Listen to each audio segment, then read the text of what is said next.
Kia ora koutou everyone, and welcome along to our first webinar of the Fit for Farming webinar series. And thank you so much to Beef and Lamb New Zealand, the Central South Island and the Southern South Island for making this possible this evening, next week, and then December the 5th. We've got a series of 3 webinars covering off some pretty cool topics around keeping fit for farming. Tonight's topic is movement for farmers, and so I would love to introduce you all to Storm Baynes-Ryan, who is here this evening. She is otherwise known as That Farming Physio. So welcome, Storm. Storm, I have worked with both professionally and personally over the past few years, and she is an incredible wealth of knowledge about physiotherapy. She's really great at her job, but also really passionate about people. She's really interested in making sure that we're living to our full potential, both in our personal lives and on farm. She is a farmer, so she lives it, breathes it, and knows the struggles inside and out.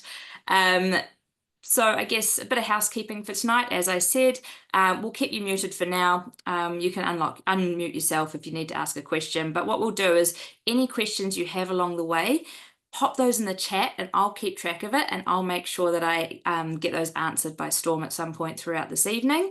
And as I said, yeah, videos on is great. We'd love to see your smiley faces, but completely understand if not, and you will get sent a copy of the recording afterwards. That's all from me, because we're not all here to listen to me. We are here to listen to Storm. So Storm, I will hand it over to you, and hopefully I can actually make it so that you can share. Oh no, no, you have to do that. Oh, I'm now the host. I would like to Imagine what just I could do. imagine what you could do. Yeah, I can't figure out how to quickly make you share, so we'll just make you the host for now. Hopefully everyone's just. Okay. Does that mean you still have to Oh, admit people? I have no idea. So that might be. We'll just see what. Actually, just wait. Let me Yeah, see what I can do.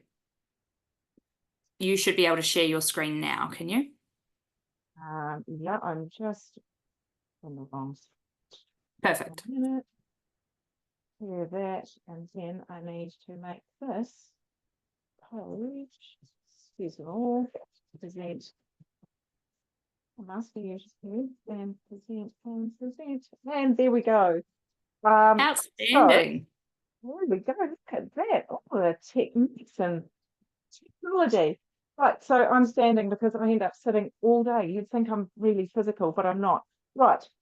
I'm physio, I've been physio since 2002, and I just work differently. I treat human beings and not pieces of anatomy.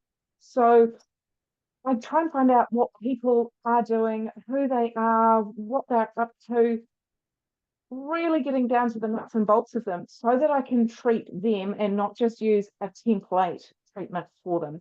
I trust that the human body can actually do what it needs to come right if it's given a kick along in the right direction.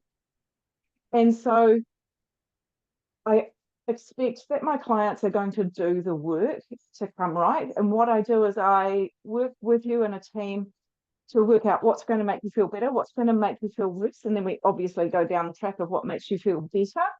But in that, we also think about the fact that nothing stands alone. So we look at sleep and connection and movement and what you eat and what you drink, because all of it is in the same container.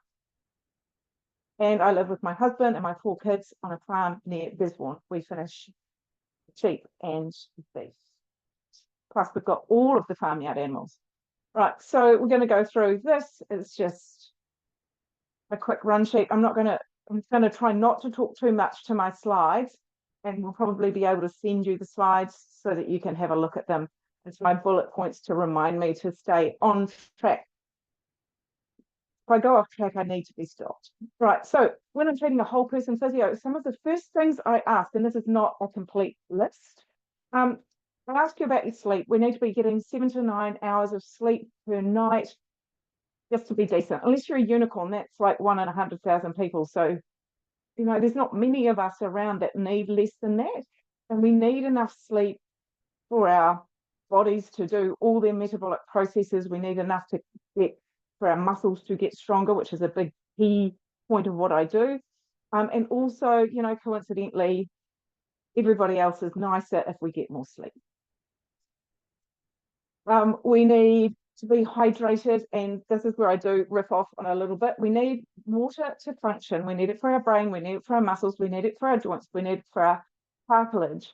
When we wee, it should be clear, like it's a little bit yellow, but you know, it shouldn't be a scary color. And it's there's no real science around how much you should have, but about 35 mils per kilo of body weight is kind of the generalized, okay, how much you should be having. I also like to use a electrolyte. I use this one here. Oops, that's upside down. These are little sample packs I've been given. This is a no sugar electrolyte, so it can't be called an electrolyte because it's got no sugar in it, but it's potassium, magnesium, and sodium, and helpful for hydration because it draws the fluid into the cells rather than having it just sloshing around. Also really good for the brain. And then just going back to cartilage, remind me of this in the next stuff when we're talking about wear and tear. For fuel, farmers are great at this. We know how many kilos of dry matter each animal needs on any given day to be just stonking along. But when I talk to people about what they're eating for breakfast, what they're eating for lunch, and what they're eating for dinner, there's been 3 people in the last 2 years who are actually getting 2 grams of protein per kilo of body weight per day without me having a discussion with them about it. We need this much protein to be able to be decently functioning, high functioning human beings. We are athletes, essentially, especially if we're working on the hills. But then on other days, we might look at our step count and go, wow, there's a lot of bike riding going on there. But we still need that much. So it's really important. High protein diets are anti-inflammatory. They improve your recovery from injury. They're important for rehabilitation, and they're important for muscle growth and strength. All of these things are important because muscle is an organ of longevity. If we want to stay in our jobs, we need to be strong. The other thing is as well, protein's anti-inflammatory. Higher carbs and sugar specifically tend to be inflammatory. And if you have high body fat, and especially fat around your guts, that's actually really inflammatory. These things are just, they don't sit alone. You're not just inflamed in your gut. If your blood sugar is high, you're not just inflamed in your blood vessels because your blood vessels go everywhere. Movement, I just said we underestimate, that's good spelling, we underestimate our activity. We need around 12,500 steps per day for health, and it's for this to be spread through the day in regular bursts than to just go for a run in the morning and then sit on your bum for the rest of the day. But sitting on your bum for the rest of your day is a health risk, and sitting on your bike is included in this health risk. And so you need to be active regularly through the day. People are saying that sitting during the day is as bad for you as smoking. It's alarming. And then strength, we need resistance training to increase in size and increase our capability. After 35 years old, we start losing muscle mass, and it's harder to gain. And then into our, so we lose between 3 and 8% of our muscle mass per decade until about 65, from 35 to 65. It's kind of totals away. After 65, you can lose 10% per decade or more, unless you are fighting to keep it, so you can maintain it. And as farmers, you'll understand actually sometimes it's worth just not going backwards more so slowly. Not going backwards so quickly. So you might not be making gains as you get older, but not going backwards as quickly is really, really important. And if you think of this in terms of a banking situation, really important. So it's the same kind of thing. You might not be making gains, but as long as you're not like sliding back down, it's really important. Muscle is key. Right, end of rant. So I had a question. Am I wearing out my body? And the answer is actually really easy. If we think of what is our body is intelligent. It's not artificial intelligence, it's just intelligent. And so when we load our body, what it does is it adapts to that. We are not a machine. So if we keep loading and loading and loading a machine in the same way, it's going to wear out, right? Our body will adapt to it, you know, not being an egg about it, not doing too much, not doing too little. Somewhere in the middle, our body will adapt. Now, I think as farmers, we're actually really good at being good at our job and the things we do very regularly, but we don't necessarily get really good at the things we do on occasion. So we kind of end up greasing the groove of the moves we do all the time. And then we get a little bit stuck in doing doing the things that we don't do all of the time. And we're not always as strong as we can be in all of the directions we should be. Bex, I'm just checking, are you able to get into the chat? Cool. So am I wearing out my body? Yeah, maybe, but probably not. And so I have this beautiful video now. If you don't like surgery, don't look at this. But I'm guessing as farmers, you'll be, oh, is it going to work? Oh, here I am. It is not going to work at all. That's not going. Anyway, we'll leave that and I will link that for you to watch on Instagram. This is an amazing surgeon. She works in the States and she does a thing called allograft for osteoarthritis. So osteoarthritis is probably what we think of when we're thinking of wear and tear. There's other things that do go on, but you'll probably notice when you look in the mirror now that you don't look the same as you did when you were 18. So you'll find that there's like some wrinkles and some grey hair and some changes. And that's the sign of a body that's been lived in, right? I'm just wondering why we expect our joints when we have imaging done to look all smooth and shiny still. We've lived in our bodies, we have used our bodies, and they adapt to what we've done. And so there are going to be changes to the thickness of the cartilage. There's going to be changes to the ligaments, and you can strengthen ligaments and you can improve blood flow to cartilage and you can unload spots of cartilage. You can strengthen muscles and you can strengthen tendons. So going back to the body being intelligent, this wear and tear, that's what osteoarthritis in general is, wear and tear. I've got this beautiful knee here. And generally when we think of osteoarthritis, we think of what's happening in these smooth, shiny cartilage here. So this is cartilage. This is the bouncy cartilage, more like your ear. And this gets hot spots in it. There's changes. I won't go into chemistry, we'll be here for a week. There's changes, it gets wear and tear. There's like a small spot. Then you start loading that spot. It doesn't feel as good. And if this has come from like a mechanical thing where you maybe don't have as much rotation in your knee, for example, and you end up loading more into the outside of the knee, and then you're loading more onto this spot, and then it gets hotter and hotter and hotter with sore and sore and sore. You can get more wear and tear.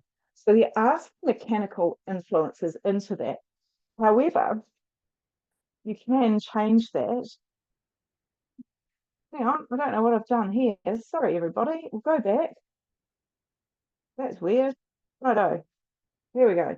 So there's a picture of this, of the allograft there. If you look, there's the hot spot of the osteoarthritis. And then they put a special graft and then they cut out and stick it in. So this is very new treatment because in general we would be expecting in a significant problem, this would be a new joint. So I've done a whole bunch of research on this.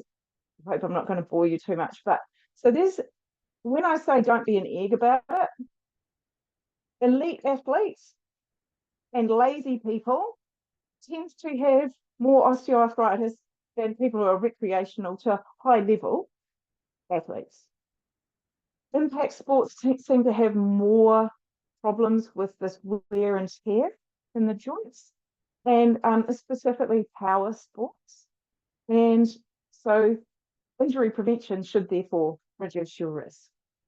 The main risks, so here we've got, so this is talking about the joint mechanics.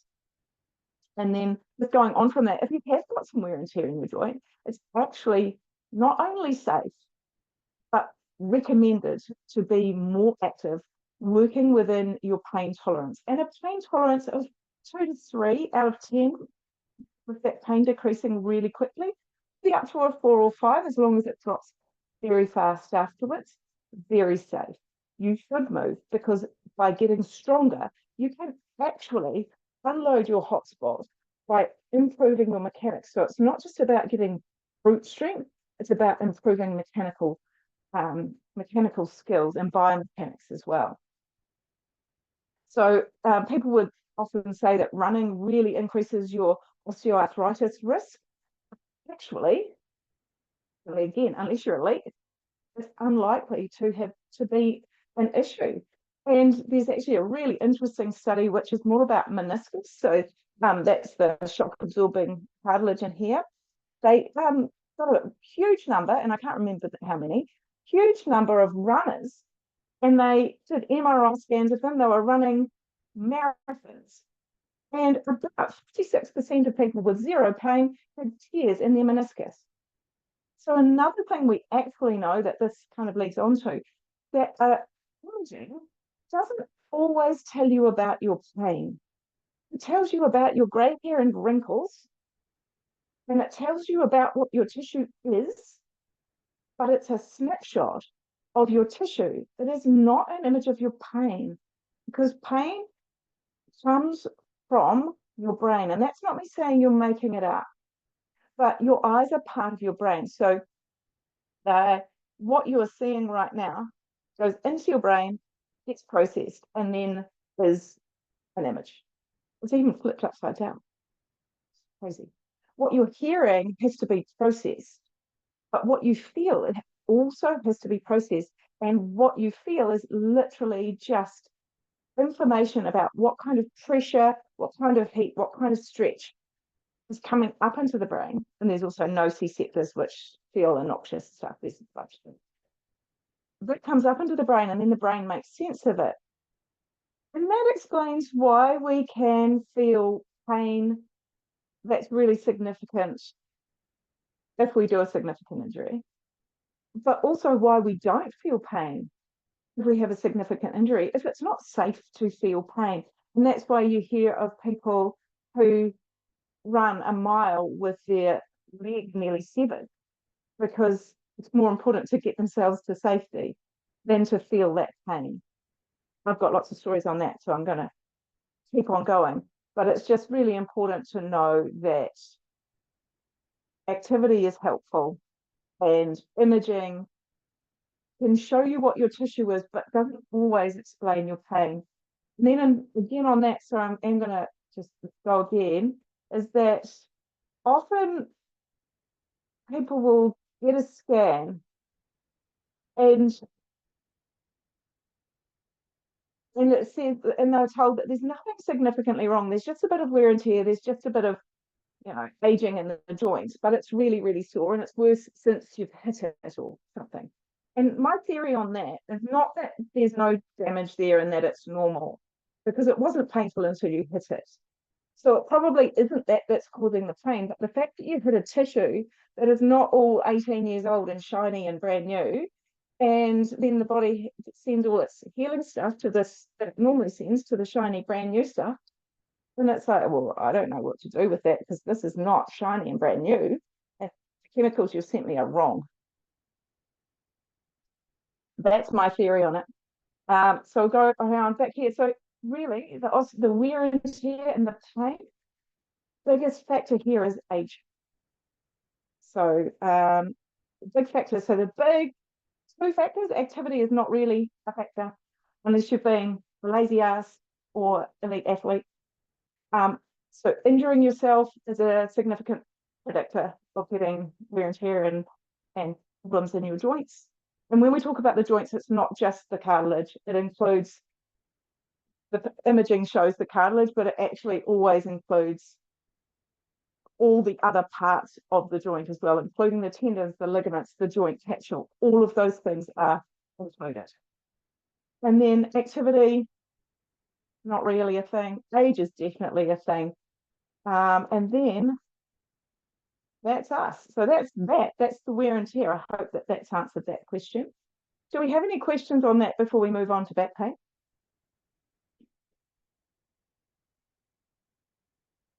No. Cool. There's nothing come through in the chat, but yeah. Anyone got any questions about wear and tear and worried about wearing out their joints? Anything they want clarified from what Storm's Just to covered? help you understand what's going on and ways to maybe manage and prevent things getting worse. Because if we are sore, strength training in both planned knee replacements and planned hip replacements drops about 40% of people out off getting the joint replaced immediately. And my numbers are all a bit vague. They're all around, like, they're pretty close to what the actual thing is, but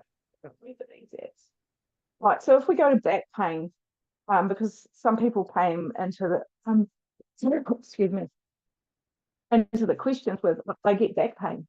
I get sciatic pain, and I get hip pain. So we're about to do a little bit of interaction, but I'll tell you about a little bit about back pain is that it's really, really common. And only about 3 to 5% of back pain needs to be seen by a surgeon. The rest of it will come right on its own. And if it's really terrible, then you definitely go and see your doctor and you get pain relief all sorted, but actually getting moving is the key. So about 8 out of 10 people get back pain in their lifetime. And then if you get back pain, you're probably going to get a flare up most years. It's just an unfortunate truth that we've got from the science. And a few years ago, I would have said, get your core strength, it will bulletproof your back and it will fix your back. And I was wrong. What I do know is that core strength is hugely important for being functional. It's important to have a good life. And getting moving helps your back. And core strength is a really nice way to get strong without moving your back, starting at the start. So it's a great way to access activity. But that strength training specifically for your core and for your back doesn't have any greater impact than just general exercise. So you don't even have to be that specific about it. If you go on my pain rules, get moving, you're probably going to be pretty good.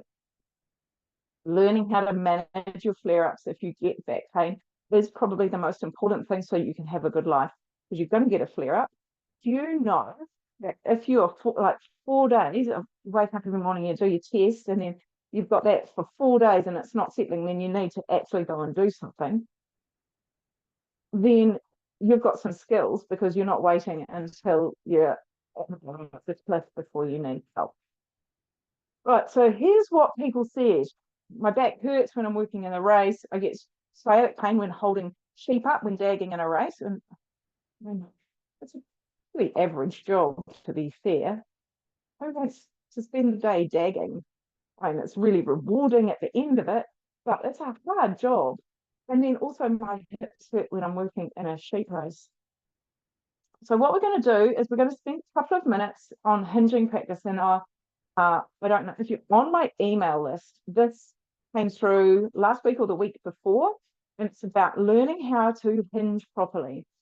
I won't play it because otherwise we're not going to get through this, because I want you all to stand up and I'm going to walk you through. And if you don't want to be seen, just turn your blinking video off, but definitely give this a go. It's really important. So I'm just going to move my computer. You get to see, oh no, I'm not going to do that. I'm not brave enough. But you do get to see I got that, my milk feeder yesterday. How many physio clinics have a milk feeder in them? And that was to show one of my clients a little trick for flipping a feeder over so that she could didn't have to lift them out. So, all right, good on you brave people for getting up and having a go. All right, so what we're looking at, oh, I have to move further back, hang on, is a hinge. And a hinge is a movement from your hips, which are the bony bits here that when you lie on the ground, they're the bits that dig in. So this is where the outside of the hip joint is. It sits up on an angle like that, and this is the outside of the hip here. So we're looking to move here and here only. So I'm going to show you the move, and then I'm going to talk you through it. So the move, just looking forward, reaching, and you'll see I'm all tucked in. You'll see that there's no movement in my back until I get to about here. I start doing weird things, and then I come back up. So what we're doing is only going as far as we can go before our back starts doing weird things. So what I want you to do, stand however you want. I'm going to stand sideways so you can see me. And I'm going to get you to just breathe out very firmly. Do a bit of a cough and feel that tension in your tummy. Keep tension there. Keep your ribs connected to your pelvis. I think of wrapping my muscles this way and then this way. So there's a real connection because the bones sit this way and you're going to connect, you're going to breathe and looking forward, you roll your sit bones backwards and the rest of your body just comes with you. So you tip forward. When you get to the point where you're not quite sure what's happening anymore, and it might not be a big range, you stop there. You can put your hand on your tummy and hand on your back so you can feel what's moving. And you just stand there and just get the feel of it. I want you to bring the weight into the front of your foot. Your heel almost comes off the ground but doesn't. I want you to lengthen out the front of your head so the top of your spine is long and the bottom of your spine is long. The bottom of your spine is heading backwards and everything else is forward, forward, forward. So you get a load through the back of your hamstrings. I should be on big full screen really, Bex, shouldn't I? And then you're going to come back up. Who's got trembling, burning hamstrings? So when you, yeah, good. I love to hear that we have burning hamstrings. We need strong hamstrings for our jobs. We all have jobs where we spend so much time bending forward. But if we don't have the strength, if our hamstrings aren't doing our job of holding our body up, then our back is going to be doing all the work. So of course our back's going to hurt. Hey, just a So quick then question there, Storm. When we're doing that movement, we've got a question in the chat. Should we have our legs apart or together? Oh, I like them hip width apart. I'm just going to stop sharing for a sec and hope that I can manage to get back to it shortly. Right, so can you see me there? Right, put this down. Everybody's coming in. Right, so my feet, some hip width apart. You can't see my feet there. My feet are hip width apart. So they're straight down. They're not far apart. They're not close together because then I'll tip over. They are hip width apart. And then you put your weight through the base of your big toe, the base of your little toe and your heel, and your feet are really heavy on the ground. And your knees are soft and kind of coming forward. They don't need to be far, far forward at this point, but it's really important to have soft knees and heavy feet. And then we get here. We get into our hinge and those sit bones. This is connected. Fall through my head. Sit bones. Rocking backwards. Loading through the front. Loading through my head. Thinking of it as a crane. Pressure coming out through the top of the head. lengthening through the spine. Hamstring's doing a whopping great job, and core is on. And just breathe. There. And I like to do a video of myself doing that kind of once a week to practice, because there's some really weird stuff that goes on when you're hinging. And I can tell you that what you can see and what you feel, they don't really cross in the middle. And so my videos of my workouts are generally so that I can see what I feel. So that's that. We're going to go back to screen sharing. Anyone got any questions on that hinge? We're going to just bowl along through this. Next one here. So I had somebody say, I get shoulder pain when carrying standards or pulling out pigtails. And they said that the pain was in the bicep, which is through the front of the shoulder. So shoulder pain is really average because we use our shoulders for everything. And positioning is important. So the bicep doesn't like being loaded out in front. And actually one of my tests for the bicep is to put the arm out straight in front of you and then press down on it. And that test just clearly, I'm talking too much, that tests the bicep. So if you hold your arm out straight and then you're going to press down on your hand so that the lever's very long, the elbow is straight and you press down. And then the difference is pressing down on it in the same position of the arm bone with the arm bent. And you're testing two different tendons. So that shows us how much the load is important. And so loading out in front of you loads up that bicep tendon. Loading in closer is going to allow for better positioning and better recruitment of the other muscles of the shoulder as well. If it is a tendon, it's not going to go away on its own. Tendons need load to heal. It needs to be specific. It needs to be progressive. So it needs to start at a point that allows change to the tendon, but doesn't ruin your day. And then it needs to be very steadily progressed in a special way. Tendons don't like being compressed and they don't like being loaded on stretch. So what I like to do for tendons, say my first bicep exercise is actually just sitting with your arm at 90 degrees and you get hold of the other arm and you press down as hard as you can on that. So it's a real bicep curl, like a bodybuilder move. And you press down on that, making sure that this is beautifully set. And you do that for 45 seconds. And if you can't do 45 seconds, just do 45 seconds total. And this is a really great way to load the tendon, because as you load it for longer, the muscle shortens, the tendon has to lengthen. And then because the body's intelligent, that lengthened tendon starts getting loaded and the body goes, well, hang on, we need to deal with that. It's getting loaded. We need to start practicing loading that. And so we start loading that, and then it starts getting stronger because the body is very smart. Just going to get my light set up.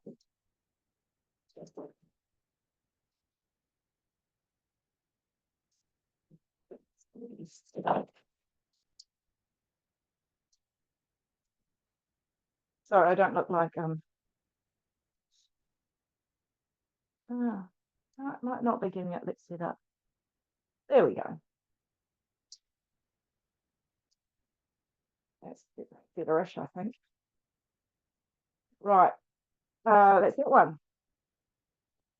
So the other thing is that with shoulder pain and imaging, we get very similar results as the rest of the body. And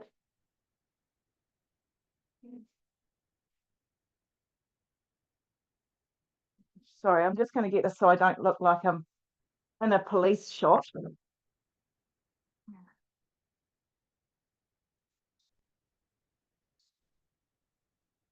That's marginally better. So we get imaging done of shoulders really regularly, and we think it's going to tell us something. And I personally use it a lot, especially with clients that I can't get my hands on because I really do like to know what's happening. Unfortunately, what we do know is that, again, it's just a picture of the tissues. And if I got 100 scans and 50 were of people with painful shoulders and 50 were of people without painful shoulders and they were age matched, we would find that the radiologist couldn't tell the difference between the two groups, which blows me away, but there we have it. So again, what we see isn't always pathology. And I think it's really unfortunate that radiologists have had free rein to name the things that they've found, like degenerative disc disease for backs. That's aging. Terrible name for aging. Disc desiccation means that it's drying out a bit. Terrible. And I think that within that, so many things have become pathology when actually they are part of what we should expect with age. And again, you go and bump something that's aged. It was just as old a day ago, but you've now bumped it and it's grumpy. And that's slightly different, but it doesn't mean that, say, the osteoarthritis is suddenly hurting. The osteoarthritis has massive amounts of inflammation around there and it's got different receptors, so it's going to feel like rubbish. Just really important, if you're going to someone for shoulder, make sure that you get the strength tested in your shoulder, specifically for your rotator cuff. You also want to make sure that they've tested your neck, your upper back, your breathing, your ribs, I didn't put them in there, your shoulder strength, and your neural tension. You want to make sure that you can move your body around a central axis through your upper back. So you want to be able to reach forward like this so that that shoulder blade comes forward, so that the ribs come forward. And then on the other side, the ribs are going to come back and the shoulder blade's going to come back.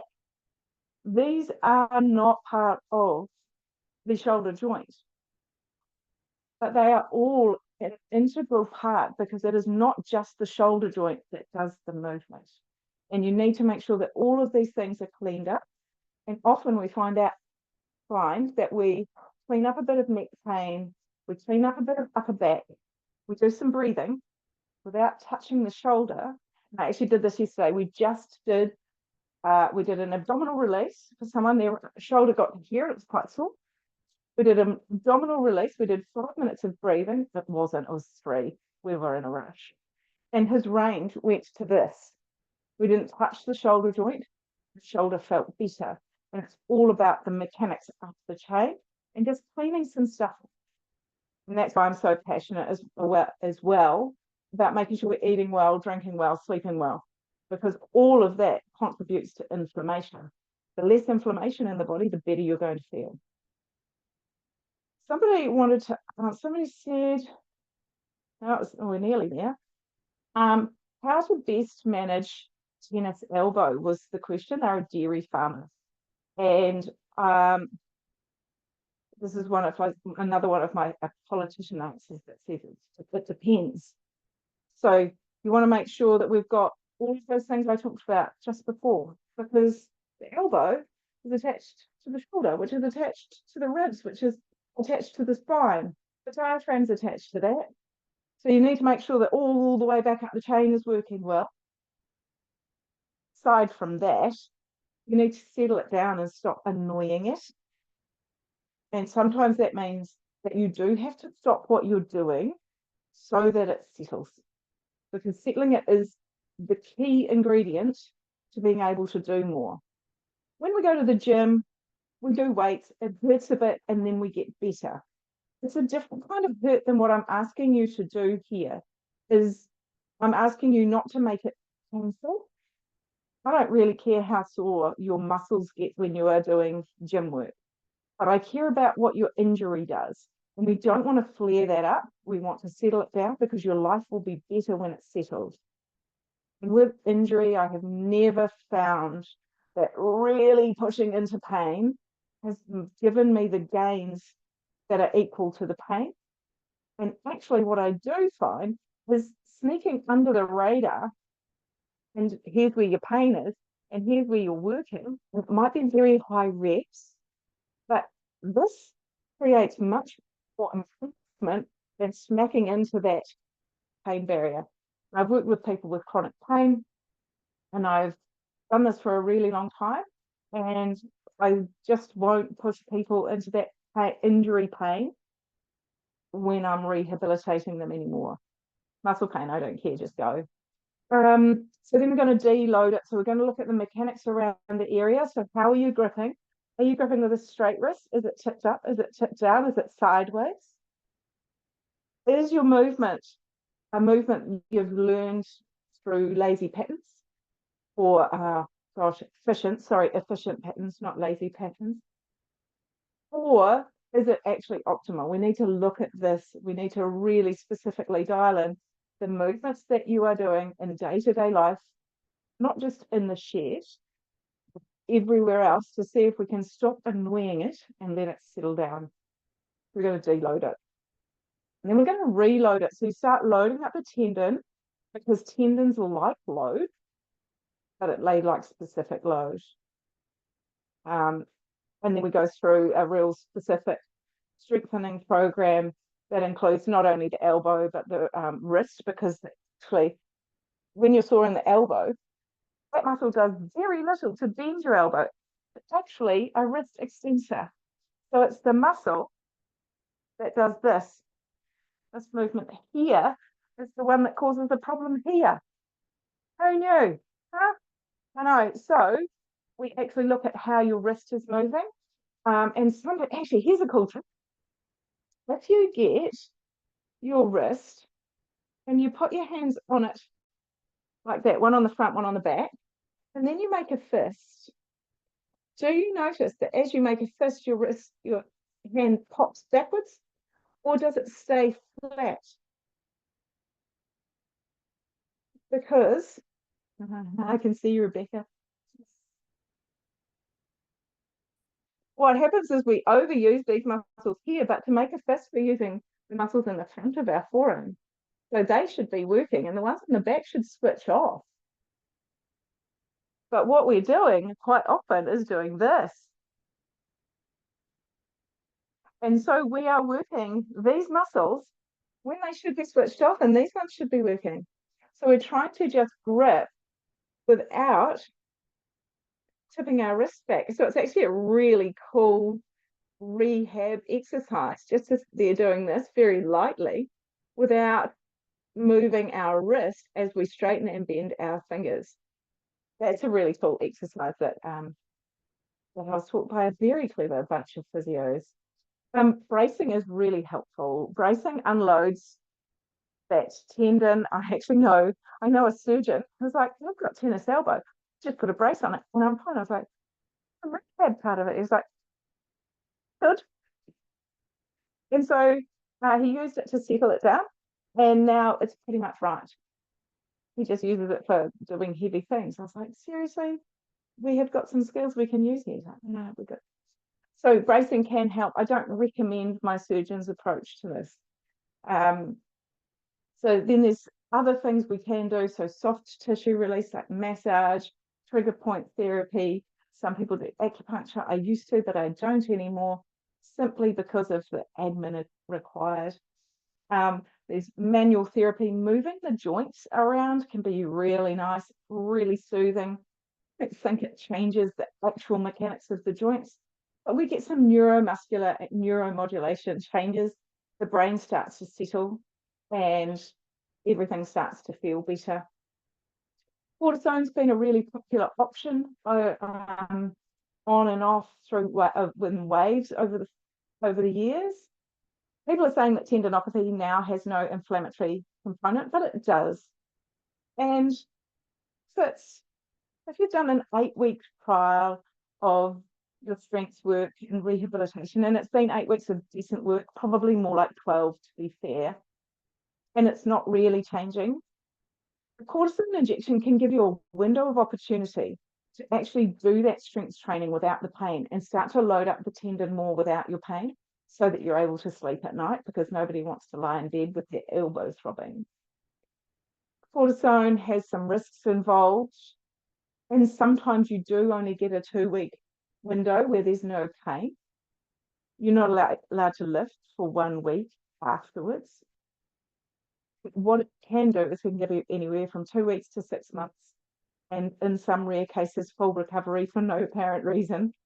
And you can get that injection in there, and it gives you a window of opportunity to do all of the things we spoke of above without the flare up. It's not a magic bullet, but it's a really great tool to allow you to do more. I've talked about grip strength retraining. That's important because sometimes we'll grip more with the ulnar side of our hand, sometimes we'll grip more with the radial side of our hand, and then technical input into your job. So that's the tennis elbow. And I just wanted to show you in this slide here, the reason I look at nerves for tennis elbow is that these are the nerves that come out from the spinal cord. They come out through the neck. I'm just going to try and improve my lighting, but I don't think I can. And we've got these nerves that come out here. It's called the brachial plexus. It's a web of nerves.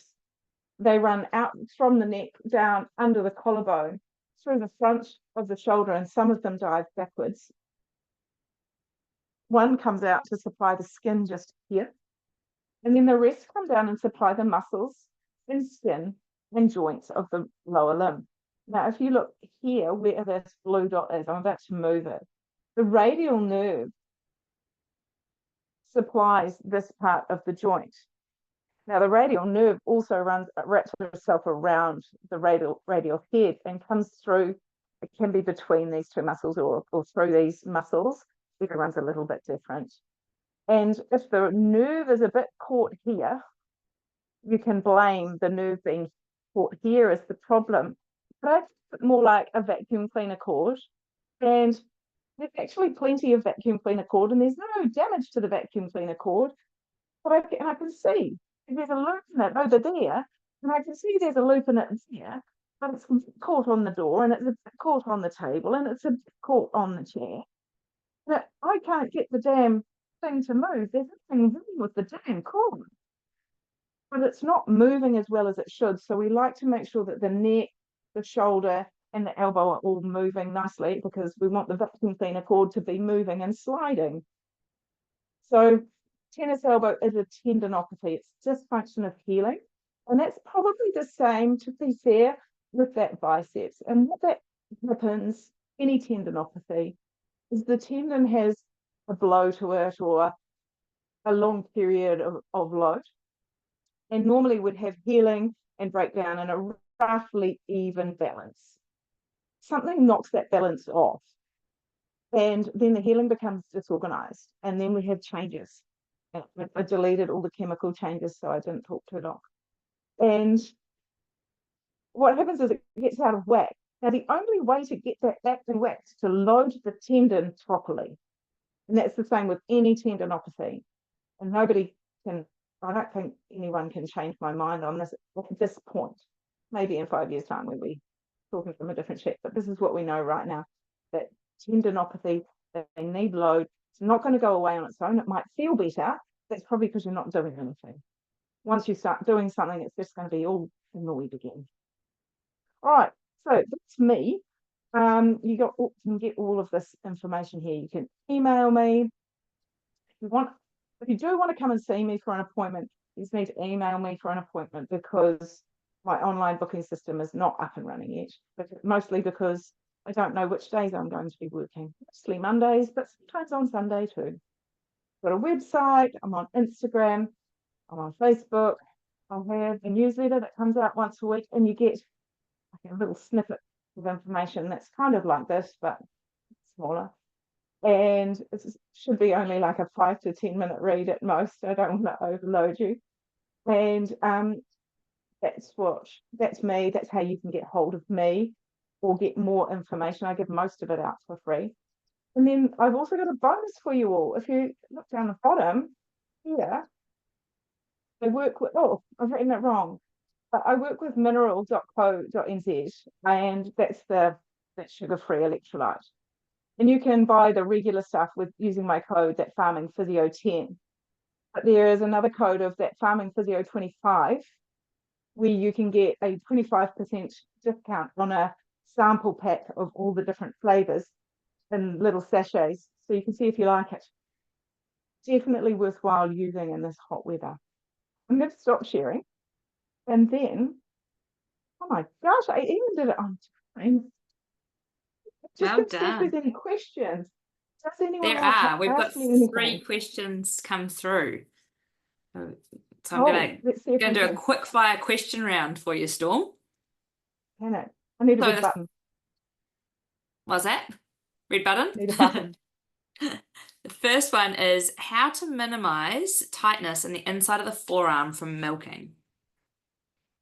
I think that's actually really similar to our last question.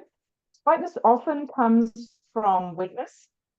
And I think of it like this. If you are holding on to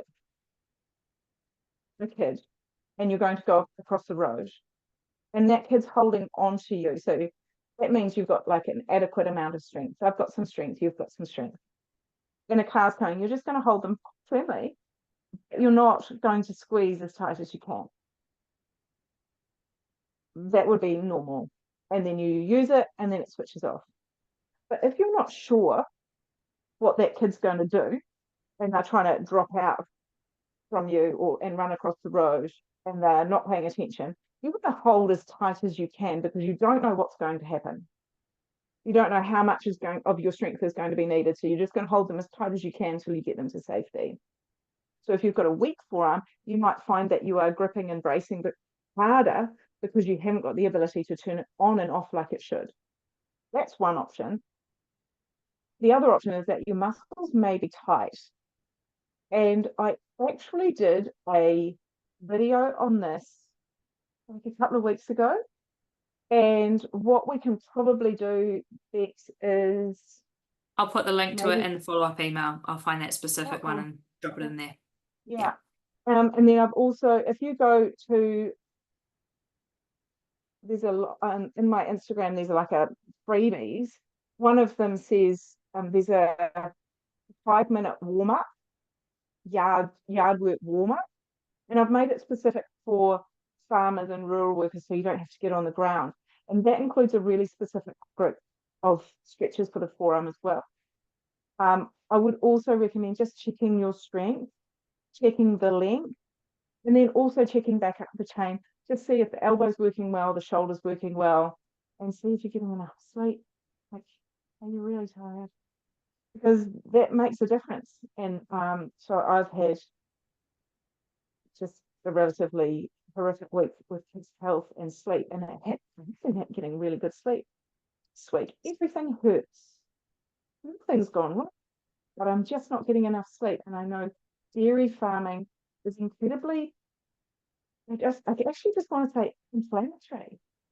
The lifestyle is hard work. It's hard yakka.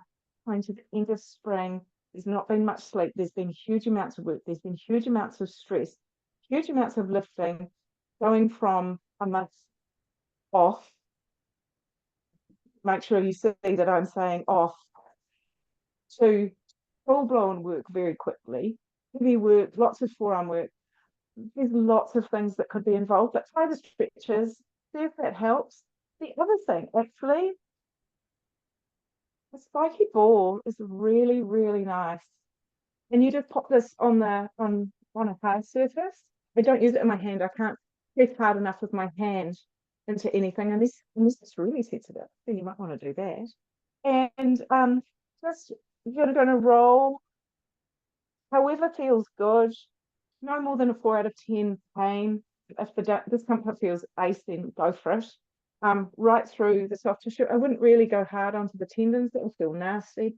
Don't do it on the end of bones. That really feels rubbish.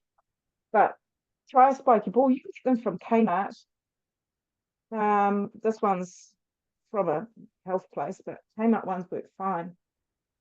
See how that goes. Yeah, I hope that answered the question. Perfect. That's a great answer. And yeah, I will put that those stretches videos in the follow-up email. Um, the next one we've got is how to calm neck pain down after a full day of farming. So bad Oh, that unable to sleep due to the pain and the headaches. So how do we calm that neck pain down? That sounds horrific. does. Okay, so first two things I would do, well, it's really just one. I did a video last week before of this, but I had my head too far forward. So you want to get like a rolled up towel. This was too big. I did it with this and it was too big. So you want something to lie down on a firm surface with something under your neck so it's supported and your chin is stacked. So it's not tipped back, it's not tipped forward, it's just stacked. And you're going to lie there with your knees bent and your feet up on a chair, knees apart. You're going to breathe out, same as we did when we did the set. You breathe out for a little bit longer, it's a bit smoother and a bit softer, all the way out through your mouth. You go. So it's all gone. And then you keep that tension in your tummy, keep your ribs connected, shut your mouth, breathe through your nose, and you breathe. It's a deep breath, but it's not a big breath. So it goes a long way down. It's not massive. And I want you to feel your ribs moving sideways, your ribs moving backwards, and the side and back of your trunk opening up. And you can do that for about 5 minutes. It should be quite nice. What happens often is when we are tired or fatigued or we have pinky mechanics, which we all get, this is not me poking at anybody in particular, we all do this, we start to use our neck muscles to breathe. So if we can lie down, do the breathing, it can just relax everything. There's, if I was I could spend a whole hour telling you all the things we could do for a neck. That would be my first aid. That and a spiky ball. If you are so sore that you can't sleep, you're going to put this in a sock, like a thick sock, not a dress sock, and you're going to put it on the wall, and you are going to just gently go up that. Gently, no more than 4 out of 10, you're in pain. We are not trying to beat it out of your body. You can't. We've tried. So gently, gently, all the way down your back straps from the, and you can actually, I said don't go on bony ends, but actually here's one time you can.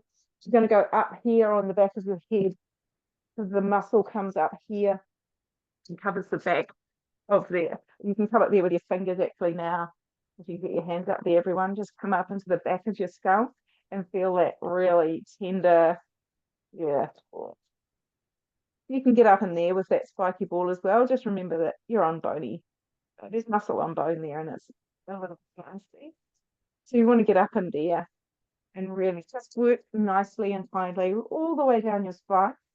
And then the next thing to do is to work through your chest. So under your collarbone, not on your sternum and not on breast tissue. So it's really just this under here. And you get the spiky ball on the wall and you do a little bit of a dance. You might want to move your arm around and it just is so good. So that's 3 things. And I think that would be a nice way to say, I hope that that makes you feel better. Definitely, that's a 1 hour talk on neck pain.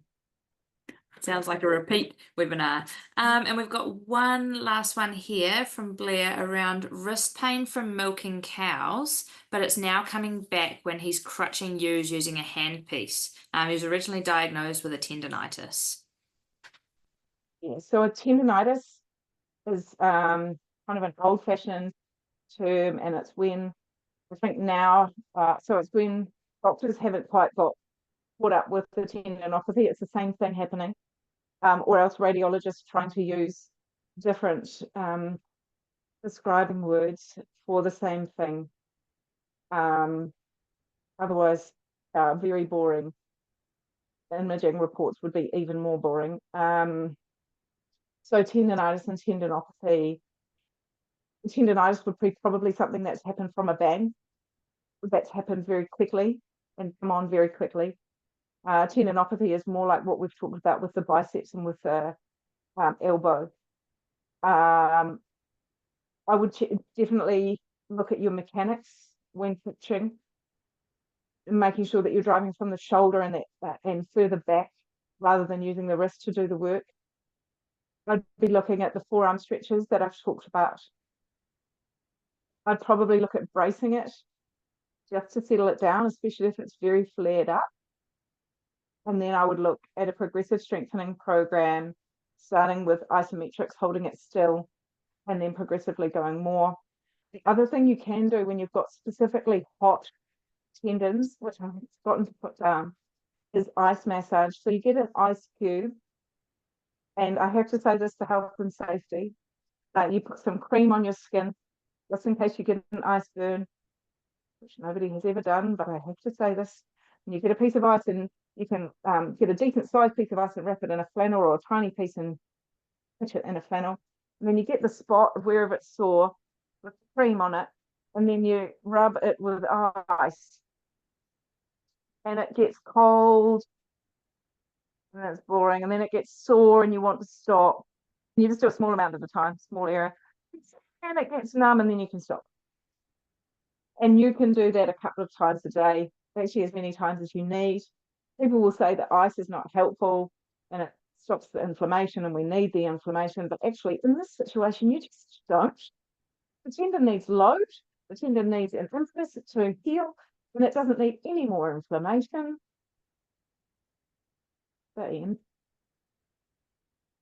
Does that help, Claire?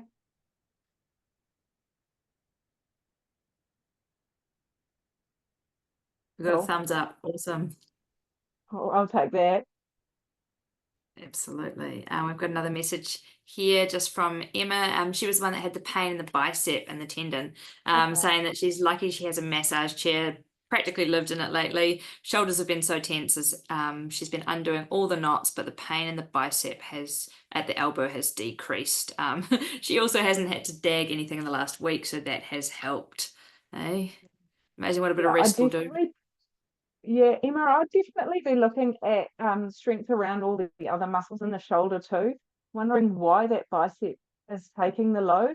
But even for that situation, I would quite honestly look down to your feet. And I know it sounds a bit bonkers, but if you're able to put pressure through your feet and load heavy through your foot, load through your calf, load through your hamstrings, load through your glutes, the biceps then aren't doing any of the lifting, they're just holding.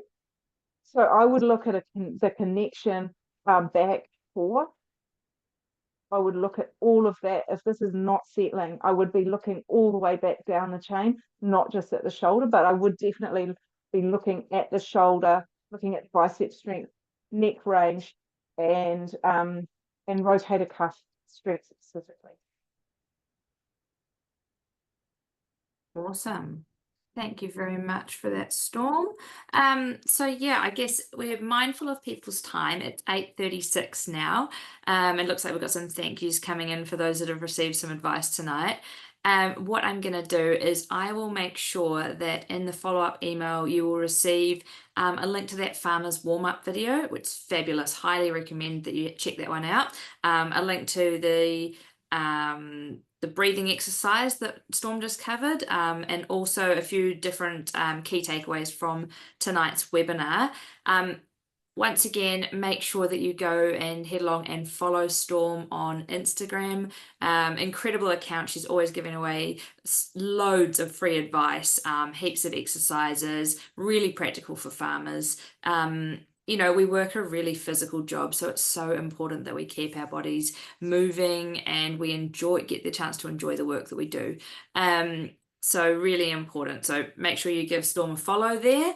And any other questions, you can fire them through to our email address and I can try and get them answered. If you haven't reached out to Storm directly.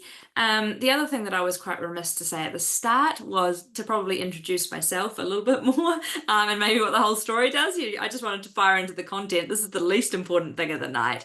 But just for those who don't know me, I am Beck Smith and I am the founder of The Whole Story. We've got Lucy here from The Whole Story as well. And so what we do at The Whole Story is we're passionate about sustainability in ag. And when we talk about that, we actually mean holistic sustainability. So not just solely focused on environmental sustainability, but how we actually look at the big picture. And a key component of that is how we look after our people. And so that is why we're so passionate about bringing this webinar series to you as farmers, because actually how we show up at work, how we look after ourselves, how we look after our staff, really impacts our industry and our ability to keep moving forward as a sector. So yeah, that's a little bit about The Whole Story. There's a heap more about what we do. I'd give you the link to the website, but our website's currently been down for the last 24 hours. So I will pop those links in the follow-up email as well, and you can check out all of the other stuff that we do. But I am very mindful that we have run over time this evening. So I just want to say a final thank you to Storm and to everyone who's come along tonight. You will get a copy of the recording and we will fire those links through. Thank you so much, Storm. Thank you for having me. I had a lot of fun. Yeah, this has been great. And thank you everyone for actually taking part and joining in the hinge exercise. And as I say, heaps more cool exercises to come. Watch your inboxes. And also, just a plug now for next week, next Thursday night, we have a nutritionist, Conrad Goodhue, coming along. He's going to give us some tips on fueling the farmer. So just building on what Storm has started there, talking about getting that good nutrition and a real focus on protein and how we get that in, and actually just looking at how, as high performance athletes, which we are in the farming sector, how we fuel our bodies and make sure we keep moving and we can get the job done. So yeah, come along next week to that one. I'll fire those. Anyone who's registered for tonight will automatically get the links to that. And with that, I will leave you all to your evening, unless there's any other burning last questions coming through. Can't see anything else on the chat there. No, that is awesome. Oh, well, thank you everyone for coming along, and we will catch you next week. Bye, everybody. Thanks, team.